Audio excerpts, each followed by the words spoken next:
अस्सलाम वालेकुम। किसी गांव में एक नौजवान लड़का रहता था।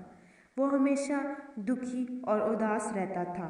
माजी के दुखों और बुरी यादों में खोया रहता था। वो उन्हें भूल नहीं पाता था। एक ही बात के बारे में सोच सोच कर परेशान होता रहता। अगर उससे कोई गलती हो जाती या कोई उसे कुछ कह देता तो वो पूरा दिन उसी के बारे में सोचता रहता। ये मैंने क्या किया, उसने मुझे ऐसा क्यों कहा, उसने ये क्यों किया। वही बात उसके जहन में पूरा दिन घूमती रहती। वो खुद को बुरा भला कहता, अपनी किस्मत को कोसता या फिर उस शख्स को नीचा दिखाने के मंसूबे बनाता जिसने उसे कुछ गलत कहा हो। अपनी इस आदत की वजह से वो अपने काम पर भी ध्यान नहीं दे पा रहा था, जिसकी वजह से कई बार उसे नौकरी से निकाला जा चुका था। वो हर वक्त टेंशन और स्ट्रेस में रहता था। उसकी ये हालत देखकर एक दिन उसके दोस्त ने उसे मशवरा दिया कि साथ वाले गांव में एक बाबा जी रहते हैं जो बड़े ही समझदार हैं। लोग बड़े दूर दूर से उनके पास अपनी परेशानियों का हल पूछने के लिए आते हैं। तुम भी उनके पास जाओ और अपनी प्रॉब्लम उनको बताओ, वो तुम्हें कोई ना कोई हल ज़रूर बताएंगे। वो लड़का बाबा जी के पास जाता है और अपनी प्रॉब्लम उन्हें बताता है कि कैसे वो एक ही बात को, एक ही प्रॉब्लम को लेकर परेशान रहता है और पूरा पूरा दिन उसी के बारे में सोचता रहता है। वो माजी के दुखों और परेशानियों को भूल नहीं पाता। उसे समझ नहीं आती कि वो क्या करे। लड़के की बात सुनने के बाद बाबा जी उठते हैं और बगैर कुछ कहे अंदर अपने कमरे में चले जाते हैं। अब लड़का हैरत से उन्हें जाते देखता है। पता नहीं मुझसे क्या गलती हुई है कि बाबा जी मुझे जवाब दिए बगैर ही उठकर अंदर चले गए हैं। लड़के को थोड़ा अजीब लगता है, लेकिन वो वहीं बैठा रहता है कि अब आया हूँ तो जवाब लेकर ही जाऊँगा। थोड़ी देर बाद बाबा जी बाहर आते हैं। उनके हाथ में पानी से भरा हुआ एक गिलास था। बाबा जी करीब आकर अपनी जगह पर बैठने के बजाय खड़े हो गए तो लड़का भी उठकर उनके सामने खड़ा हो गया। बाबा जी ने पानी के गिलास को हवा में बुलंद किया और लड़के से पूछा कि बताओ इस गिलास का वजन कितना होगा। लड़के ने एक नज़र गिलास की तरफ देखा और बोला, मैं बिल्कुल दुरुस्त तो नहीं बता सकता, लेकिन इसका वजन बहुत ही कम और मामूली सा है। बाबा जी ने उससे कहा, अगर मैं इस गिलास को थोड़ी देर 1 मिनट तक ऐसे ही पकड़ कर रखूं तो क्या होगा। लड़के ने हैरत से बाबा जी को देखा। क्या होना है, कुछ भी नहीं होगा। अच्छा, अगर मैं इस गिलास को 1 घंटे तक ऐसे ही उठाकर रखूं तो क्या होगा।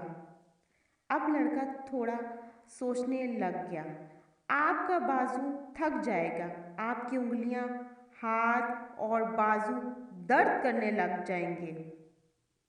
अच्छा, तो अगर मैं इस गिलास को ऐसे ही पूरा दिन उठाकर रखूं तो क्या होगा। लड़के ने जवाब दिया, आपके बाजू में शदीद दर्द होने लगेगा। हो सकता है कि आपका बाजू अकड़ जाए, आपको फॉलिज भी हो सकता है कि तकलीफ की वजह से आपको अस्पताल दाखिल करवाना पड़ जाए। बाबा जी ने कहा, अच्छा, लेकिन ये बताओ इस दौरान गिलास का वज़न तो पहले जितना ही है, फिर ऐसा क्यों, मुझे अस्पताल क्यों जाना पड़ेगा, मेरा बाजू क्यों अकड़ेगा। बाबा जी ने पूछा तो लड़का सोच विचार में पड़ गया। वो सोचने लगा। फिर उसने सोचने के बाद उसने जवाब दिया कि जितनी देर आप इस गिलास को पकड़ेंगे उतनी देर में आपका बाजू दर्द करेगा और आपकी तकलीफ़ बढ़ती चली जाएगी, जिस तकलीफ़ की वजह से आपको अस्पताल जाना पड़ेगा। तो बाबा जी ने कहा, हम इस तकलीफ़ से कैसे छुटकारा पा सकते हैं। तो लड़के ने जवाब दिया, आसान सा काम है कि आप गिलास को नीचे रख दें। बाबा जी मुस्कुराए और कहा, बिल्कुल ठीक बताया तुमने। अब मेरी बात गौर से सुनो तुम। जिंदगी की परेशानियां भी पानी के इस गिलास की तरह होती हैं। अगर आप थोड़ी देर तक उन्हें दिमाग में रखें तो देर तक उन्हें सोचें तो कोई बात नहीं, कुछ नहीं होता।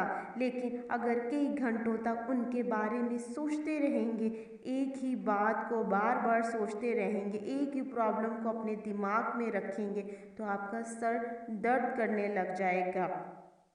आप थका हुआ महसूस करेंगे, कोई भी काम करने को आपका दिल नहीं चाहेगा। अगर आप उनको और ही ज़्यादा देर तक अपने दिमाग में सोचते रहेंगे, पूरा दिन सोचते रहेंगे, कई दिनों तक सोचते रहेंगे, तो ये आपकी ज़िंदगी को बर्बाद कर देंगे, आपको पागल बना देंगे, आपकी एनर्जी को खा जाएंगे, आपकी सलाहियतों को दबा देंगे। आप अपना कोई भी काम अच्छे से नहीं कर पाएंगे।